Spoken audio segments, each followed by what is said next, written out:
Welcome to The Explainer. Today, we are diving into some absolutely mind-bending material from author Saul Luckman's book, How to Run Down a Dream. We're going to tackle a massive, paradigm-shifting concept, why life actually mirrors a simulation, and how you, yes you, might just be holding the editing controls. So, let's kick things off with the ultimate thought experiment. What if everything around you right now, the screen you're looking at, the space you're in, this whole fabric of existence is just a dream that you can actively edit? The source text really challenges us to step up as Imagineers in training. If reality is actually this malleable, editable construct, well, a totally upgraded version of your life might just be a quick revision away.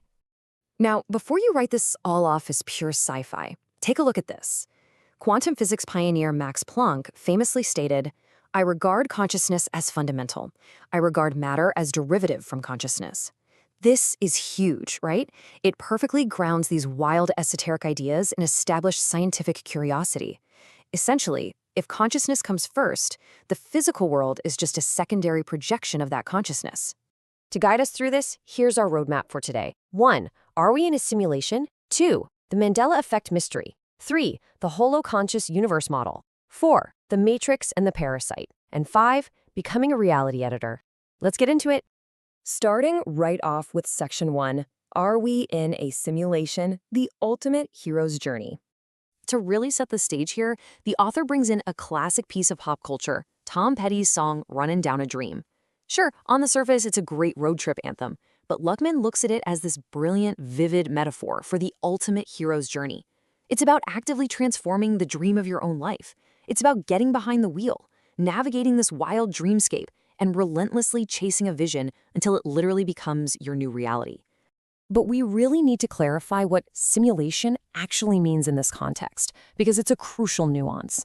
The text makes it crystal clear. We are not talking about some digital, computer-generated matrix full of microchips and glowing green code. Not at all. Instead, it proposes an organic, consciousness-based dreamscape. This actually lines up perfectly with the ancient Indian concept of Maya, or the grand illusion. Think of it like a consciousness dojo, a training ground for your soul to learn exactly how to create and manifest.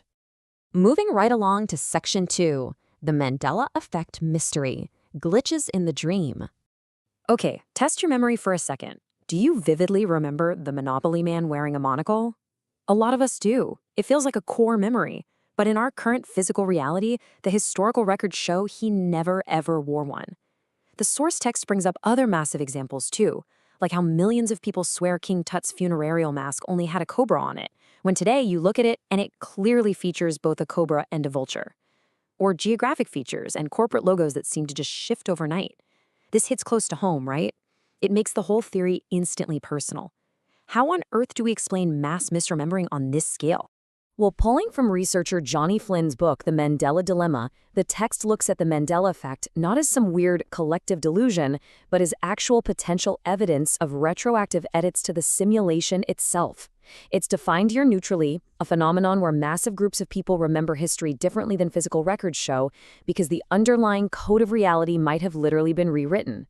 The author suggests these aren't just quirks, they're wake-up calls pointing directly to just how malleable our world really is. Which brings us to section 3, the holoconscious universe model, or the mechanics of the mirage. So how would those reality edits actually work mechanically? The source material proposes a model with 2 distinct layers of reality. First up, you have the storage layer. You can think of this as the eternal source code and memory data operating entirely outside of time. Then you have the surface layer. That's the physical, linear projection of time and space that you and I walk around in every single day. The crazy part is, if a change gets made in that timeless storage layer, it instantly updates the physical projection. So what we experience is a retroactive physical shift that feels like it's always been that way. To back this up, the text impartially details a fringe science concept known as quantum bioholography, pioneered by researchers like Richard Alan Miller. This theory suggests something wild, that our DNA itself is essentially a hologram.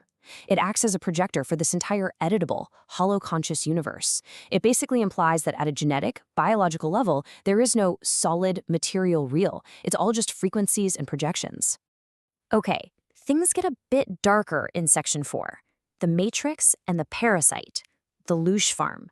The text introduces a highly provocative thought experiment around a concept called loosh. Now, loosh is defined here as raw emotional energy or vital force. The theory suggests there's a parasitic system out there, sometimes called the dragon or the demiurge in the text, that literally harvests this energy from humans. How? By keeping us in a continuous, highly charged, reactive state. Essentially, this system treats our emotional energy as a form of currency or sustenance. So how exactly is this energy being farmed from us? The text outlines some very specific methods used by what it calls the world's cult to capture our attention. We're talking about the manufacturing of shame and guilt, and leveraging something called mimetic desire, which is basically manipulating us into blindly wanting what everyone else wants. It also relies heavily on binary conflicts and those endless digital outrage feeds to keep the human herd totally divided and reacting constantly. The author even goes as far as proposing we've been implanted with a foreign internal operating system that subliminally drives all this anxiety, keeping us locked in and serving the architecture of the Matrix. But there is a way out. Section 5. Becoming a reality editor. Mastering the construct. The text draws a really stark contrast between two entirely different mindsets. On one side, you have that parasitic programming of the dragon's operating system that's driven by fear, compliance, groupthink, mimetic desire, and the constant draining of your vital energy. But on the flip side is the inner alchemist's operating system.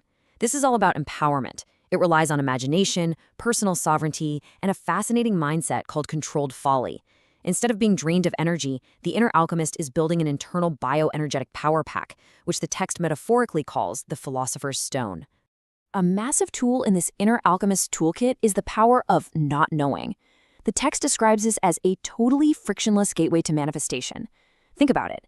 In a world completely obsessed with groupthink and rigid facts, choosing a deliberate state of not knowing, combined with that controlled folly, which means acting in the world while fully knowing it's ultimately an illusion, allows you to unplug from the matrix. It frees up your imagination so you can start editing reality on your own terms.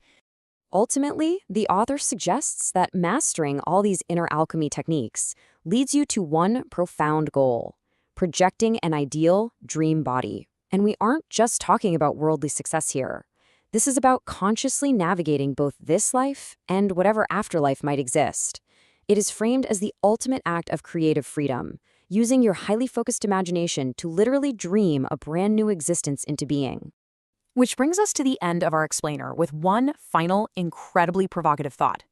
If everything we've explored today holds true, and life is indeed an organic dreamscape just waiting to be edited by your own consciousness, what reality will you run down next? The editing controls are right there in your hands. Thanks so much for joining me today. Keep questioning everything, keep learning, and I'll see you in the next explainer.